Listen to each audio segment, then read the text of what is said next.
Hark the students' voices swelling, strong and true and clear. Alma maters love their telling, ringing far and near. William and Mary, loved of old, hark upon the gale. Hear the thunder of our chorus, Alma Mater hail.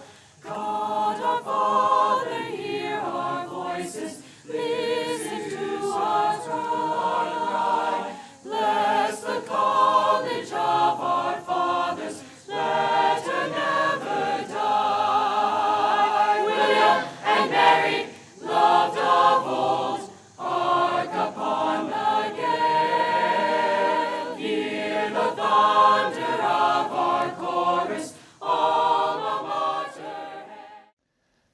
Not long before he died last year, John Lewis wrote a message to the nation.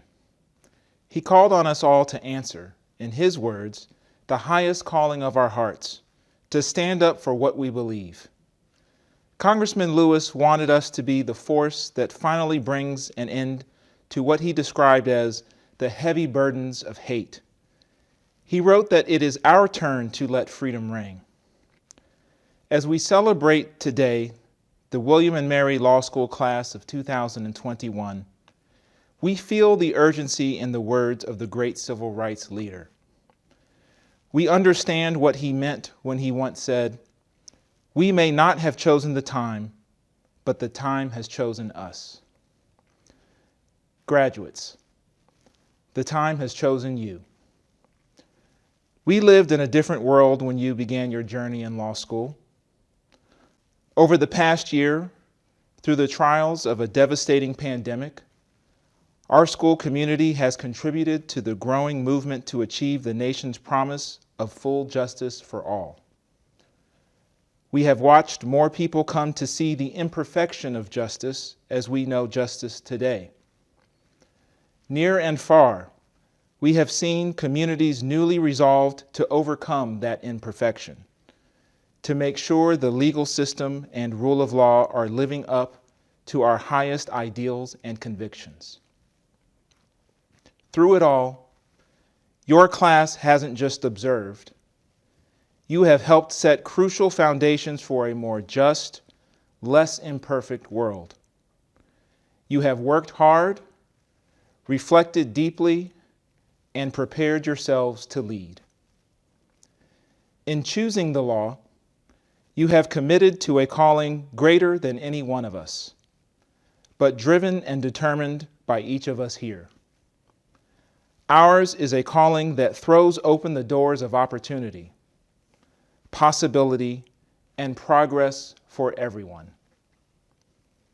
And our work, your work, is absolutely essential to ending those heavy burdens on society that Congressman Lewis urged us to end. So when you celebrate today, yes, celebrate all that you've achieved and a job exceptionally well done. Celebrate that you've plowed through the worst pandemic in a century to earn a degree from what we know is the finest institution of legal education anywhere in the United States. But also celebrate the opportunities right there on the immediate horizon, in this moment. Celebrate your ability to serve your community, to be the difference maker in what promises to be a new, richer era for justice and liberty. Celebrate the public spirit and excellence of your peers, of the William and Mary Law School community. I've been here less than a year, but I have come to know quickly the enormous heart and soul in this group of LL.M. and JD graduates. You're more than lawyers. You're lawyers who care, citizen lawyers with a heart and a passion for harnessing the law for a greater good. It is my honor to be your dean and your advocate. That doesn't end here. This school has your back, always. We remain your champions, and we know the world will be better for your principled leadership and devotion to real, complete justice. This time has chosen you, and you have chosen to make this time count. For that, I thank you. I wish you well in your next chapter. Fulfill the promise of your potential. Answer your highest call, and please stay in touch. Congratulations.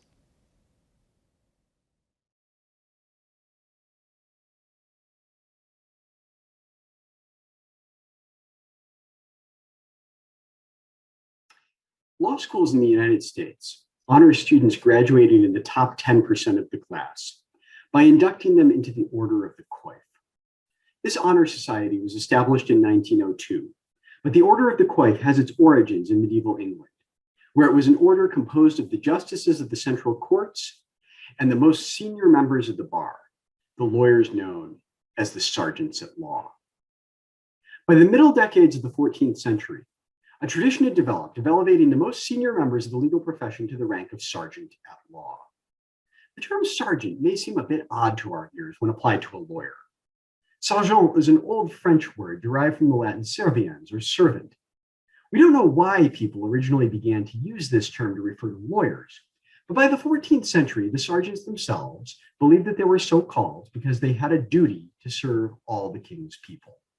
We might think of the sergeants at law as early citizen lawyers.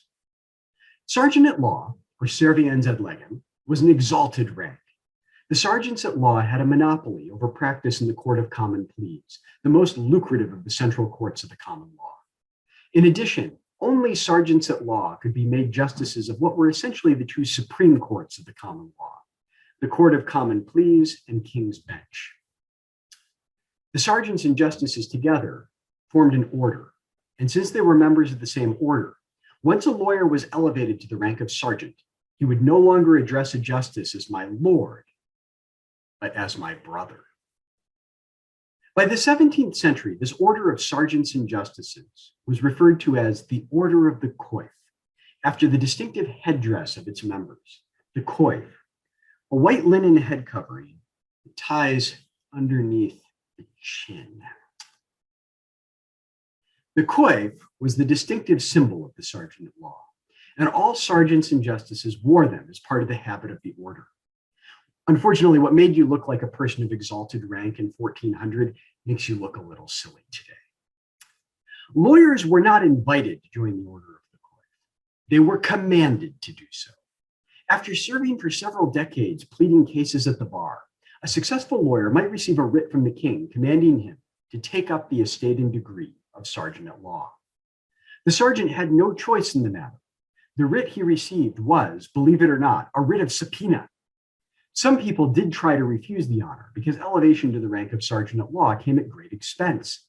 The new sergeant was required to pay for a celebratory feast, to buy new robes for many of the lesser officers of the royal courts, and distribute gold rings to the dignitaries present at the ceremony, a practice referred to as giving gold. So I hope you've all come prepared. I will now read the writ commanding all of you to take up the estate and degree of sergeant at law. This is based on an actual coif writ from 1695, 2 years after William III and Mary II established the College of William and Mary in Virginia. Guglielmus Tertius et Maria Secunda, Dei gratia Angliae, Scotiae, Franciae et Hiberniae Rex et Regina, Fidei defensores, etc. Dilectis et fidelibus nostris, doctoribus signore, salutem. Quia de avisamento concilii nostri ordinavimus vos ad statum et gradum servientium ad legem suscipiendum. Vobis mandamus firmi ter injugendo quod vos ad statum et gradum predictos in forma predicta, suscipiendum immediate post receptionem cuius brevis nostris, ordinetis et preparitis. Et hoc sub pena mille librarum nulla tenis omitatis, per ipsos regem et regina. As sergeants at law, I'm sure you're all proficient in the Latin of writs, But for others, not legis parity, who may be joining us, I'll give a translation. William III and Mary II, by the grace of God, King and Queen of England, Scotland, France, and Ireland, defenders of the faith, etc. To our well-beloved and trusty doctors of law, greetings. Because on the advice of our council, we have ordained that you take up the estate and degree of sergeant at law, we firmly command you, enjoining that you arrange and prepare to take up the aforesaid estate and degree in the form aforesaid immediately after the receipt of this, our writ. And this in no wise omit, under penalty of £1,000. By the King and Queen themselves. Congratulations, and I'm looking forward to receiving a gold ring from each of you.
Dear fellow graduates, ladies and gentlemen, it is with great honor that I talk to you today as a fresh LL.M graduate to celebrate our class achievement during these extraordinary times.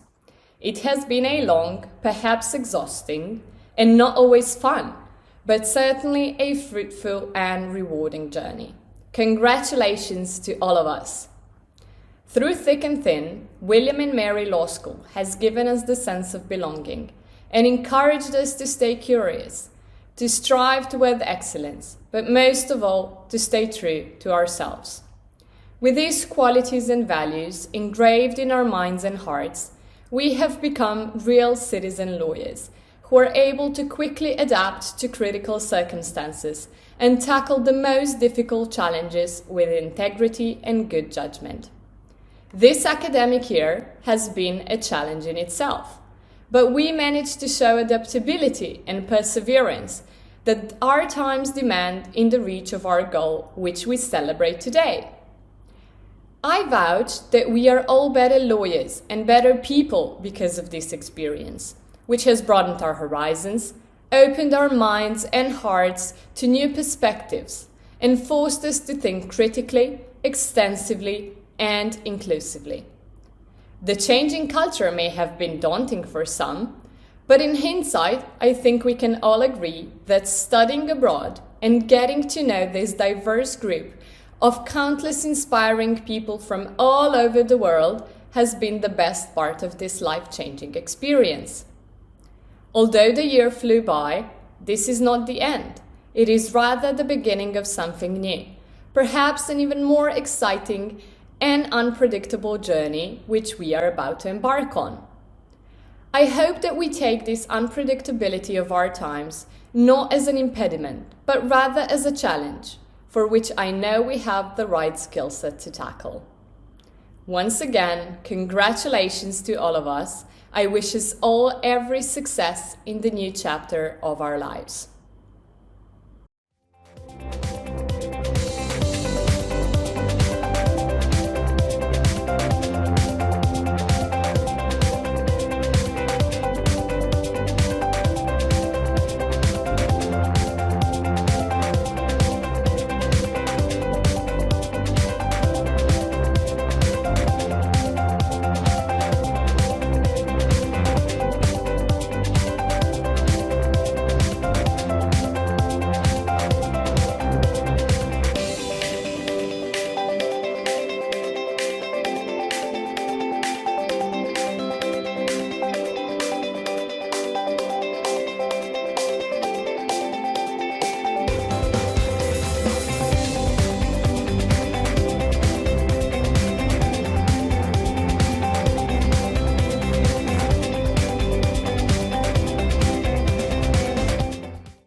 Welcome, friends, family, esteemed guests, and most notably, our dear students to our award celebration for the class of 2021.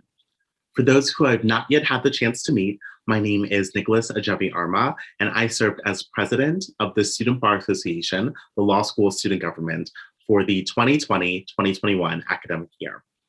It is my honor to speak with you all today as we recognize the massive accomplishments our class has made throughout the past year, but it is an even greater honor to do so amidst the backdrop of the year we all have had.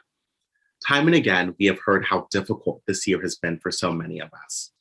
With COVID-19, racial injustice and violence, social movements, and the grappling with collective and individual roles in systemic oppression and marginalization, it has been quite the harrowing year, to say the least. And yet, we are here. Not quite yet done with it all, but we know we have been forever changed, having learned so much about ourselves, people, and the world. These valuable lessons will stay with us through the rest of our lives. Though our students showcased wondrous grace, flexibility, patience, understanding, and fortitude this past year, their successes are also a result of the commitment and dedication of the friends, family members, and support networks that got them through law school. For the friends who listened to yet another dreadful cold call story, or the family members who squeezed another snack into a care package, and everyone in between, I thank you on behalf of our whole class for your love and support over our scholastic careers. I also want to thank our staff, faculty, and administration for their own support over these years.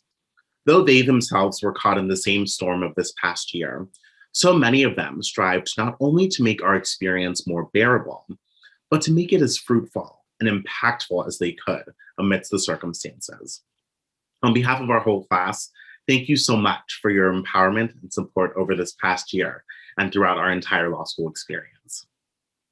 As members of the class of 2021, our time at America's oldest law school was certainly unique, but the core tenet of William & Mary, our citizen lawyer ideals, rung true in each of our journeys. Whether we were pursuing a JD or an LL.M, our experience with William & Mary has left us all more appreciative of our community, more grateful for deep connection, and more zealous in our pursuit for greater good. I wish I could see you all in person and breathe a collective sigh of relief, but know that I'm sending you the biggest virtual hug and the most heartfelt congratulatory remarks. I'm truly so excited to see where we all are in the near future. Congratulations again to the class of 2021. Let us continue to shine as we step into the world. Congratulations, class of 2021. I thought I'd talk to you a little bit about what it means to be a doctor of law. You may not be aware that lawyers were the original doctors. It wasn't the MDs. When universities were established in Europe in the 12th and 13th centuries, the faculties within those universities operated kind of like academic guilds.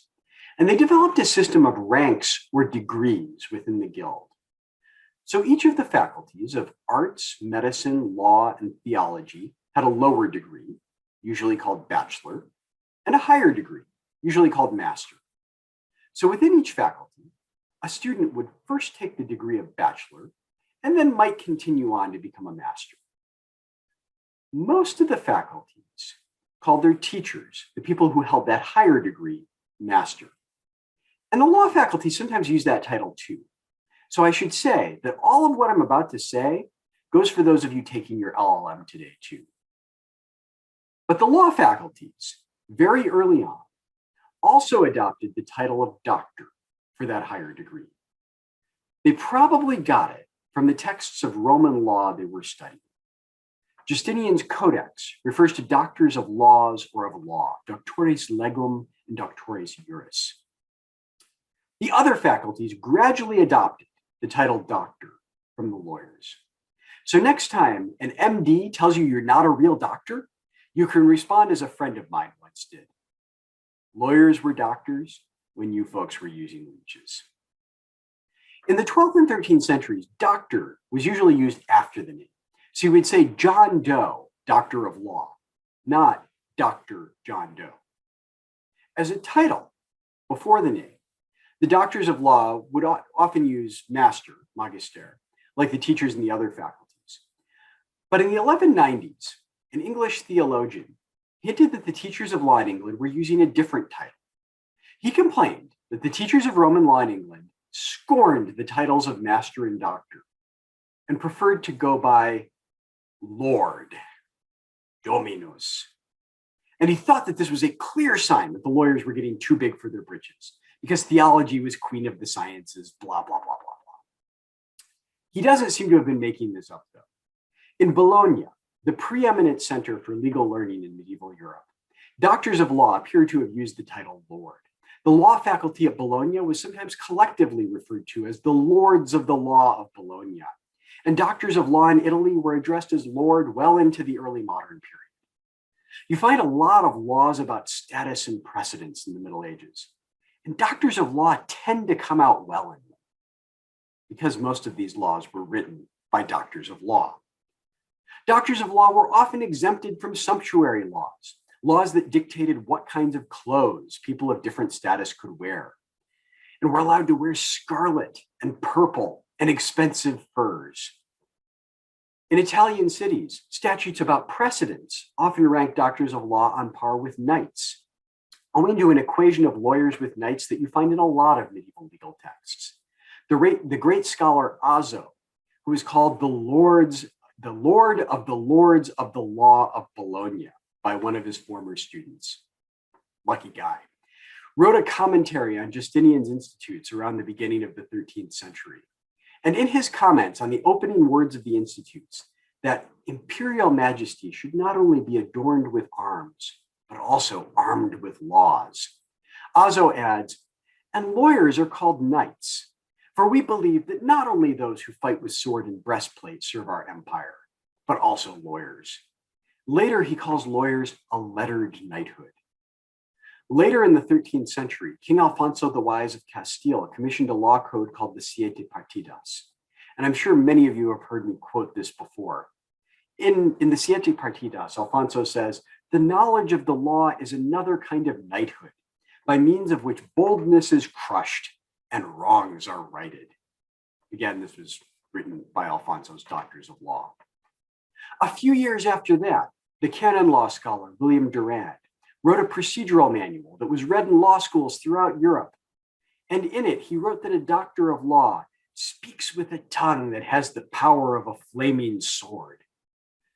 So this is what you're becoming today.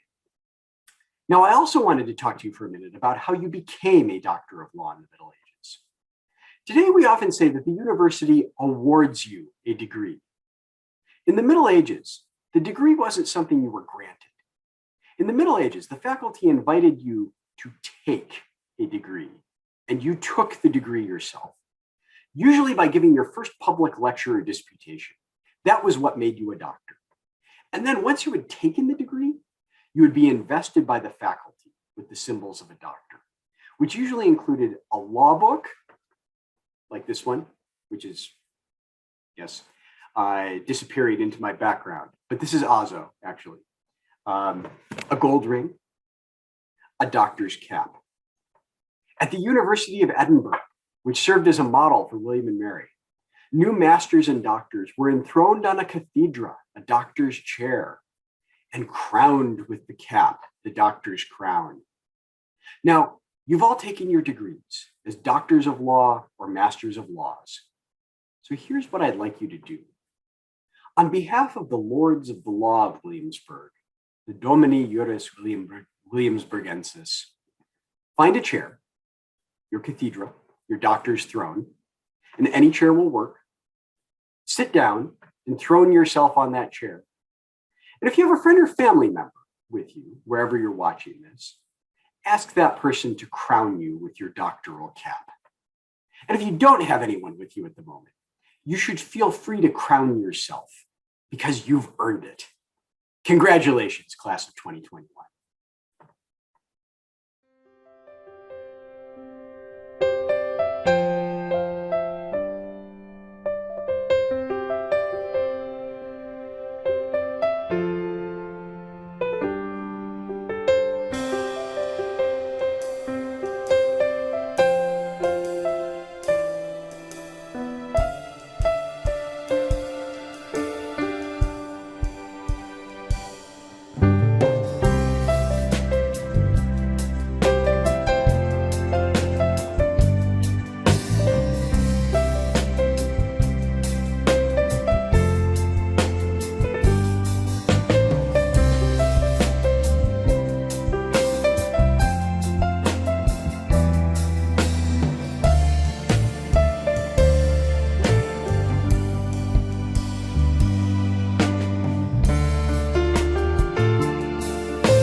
Congratulations on this extraordinary achievement. You did it, you finished law school, and you deserve all of the accolades and all the celebration that is around you now. And also to the loved ones who supported the graduates during law school, congratulations to you as well. Your support and encouragement, I know, has meant everything to the graduates. And you deserve all the celebration that is around you as well in these times.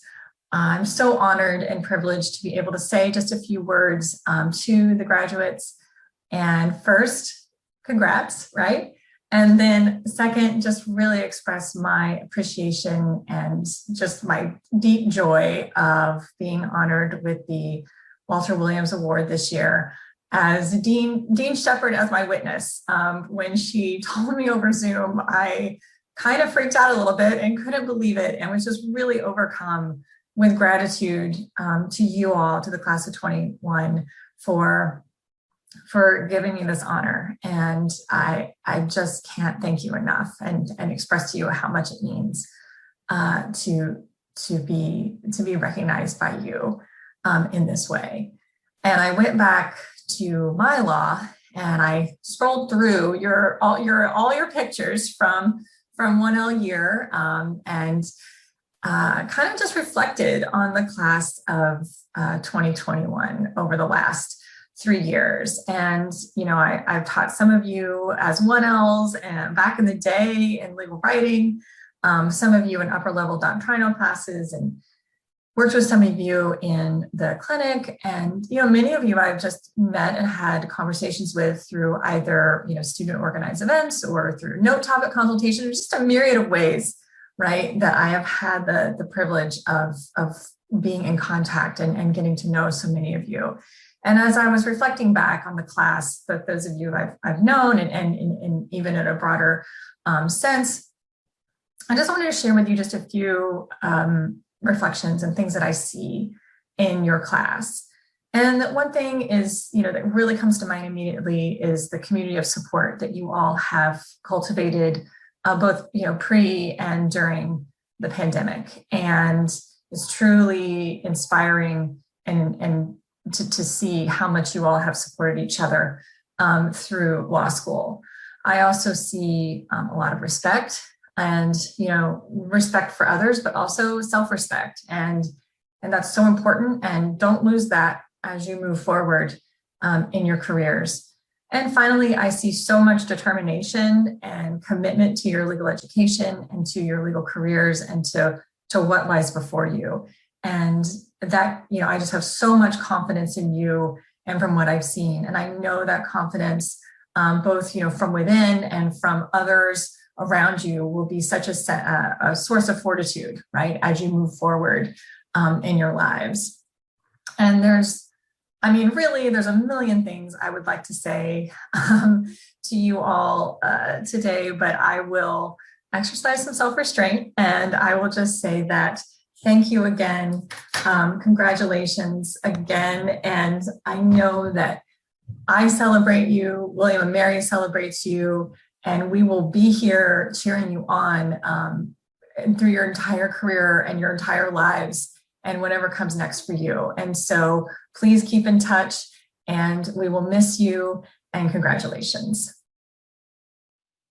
Each year, the SBA President and Chief of Staff co-chair the Commencement Speaker Selection Committee, leading a group of graduating students and selecting our commencement speaker. This year, our group has chosen an individual who espouses William and Mary's citizen lawyer ideals, committing herself to public service and leading with humility, grace, and excellence. We are so excited to welcome Letitia Tish James, the 67th Attorney General for the state of New York, to our award ceremony. She's the first woman of color to hold statewide office in New York and the first woman to be elected Attorney General. Prior to being elected Attorney General, she served as the public advocate for the city of New York, the second highest elected official in New York City, where she became the first woman of color to hold citywide office in New York City. She served as a New York City Council, head of the Brooklyn Regional Office of the New York Attorney General's Office, and spent many years as a lawyer in the New York State Legislature. She began her career as a public defender at the Legal Aid Society. From groundbreaking laws to ban questions about salary history and strengthen tenants' rights, to efforts to protect vulnerable communities and tackle corruption, James is an experienced attorney and public servant with a long record of accomplishments. We are delighted she has accepted our invitation to speak with us today, and we very much look forward to her remarks. Good morning. Thank you, Nick, for that gracious introduction and for all that you have done to lead your peers in this journey. Dean Spencer, distinguished faculty, alumni, friends, family, parents, and loved ones, it's an honor to be with you all today to join in this joyous, momentous occasion. And to the William and Mary Law School class of 2021, it is an honor and a privilege to be able to congratulate you on this day. And what truly gives this day and this milestone special meaning is the grit, hard work, and long hours in the library that have got you here. Today represents a culmination of thousands of moments that occurred over hundreds of days spanning many years. Each moment represents a choice you made at some discrete point along the way. For some of you, it was a path riddled with adversity. For others, it perhaps took unexpected twists and turns, or longer than you anticipated. Speaking of you today reminds me of my own journey to and through law school, and of the winding career that followed. Through my experiences as a public servant and a public defender, I gained a unique perspective that has both kept me humble and steadfast in my pursuit towards a more just and equal society.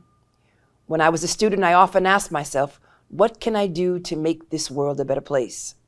The answer wound up being everything. The small gesture matters just as much as the grandiose ones, sometimes even more. Over time, I learned that being an attorney opens the door to justice in ways that no other profession can.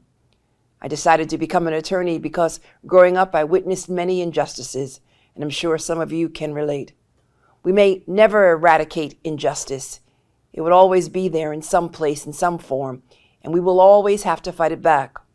The important part is to always remember, despite how much is present, despite how pervasive it sometimes seems, or how many powerful forces protect it, seeking justice is always worth it. The world will try to convince you otherwise. Don't let it.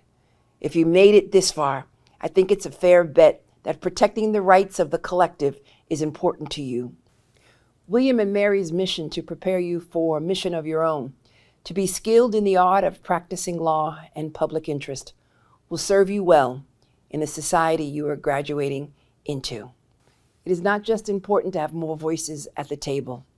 It is also important to have different perspectives. Knowing the law opens up a world of power to those who seek to act as true agents of change. And we certainly could use more agents of change in a growing and demanding democracy. So please go forward and make every second, every moment, and every decision count. Go forth and know that however you seek to better the world, I am rooting for you. In fact, we are all rooting for you. I truly believe that the future is bright for our nation because you are all in it. So once again, congratulations, class of 2021. You earned it. Enjoy this moment and congratulations.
swelling, ringing far and near. William and Mary, loved of old, hark upon the gale. Hear the thunder of our chorus, Alma Mater hail.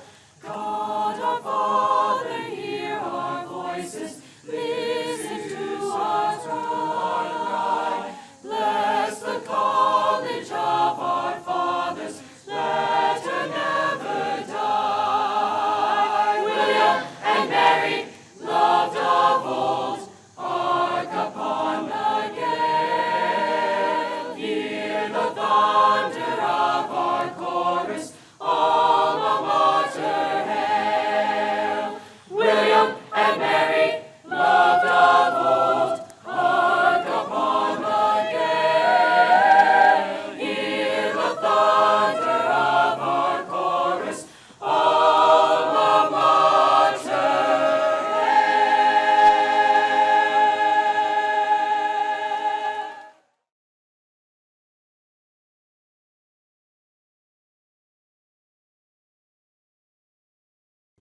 To the class of 2021, congratulations on your law school graduation. Congratulations! Congratulations!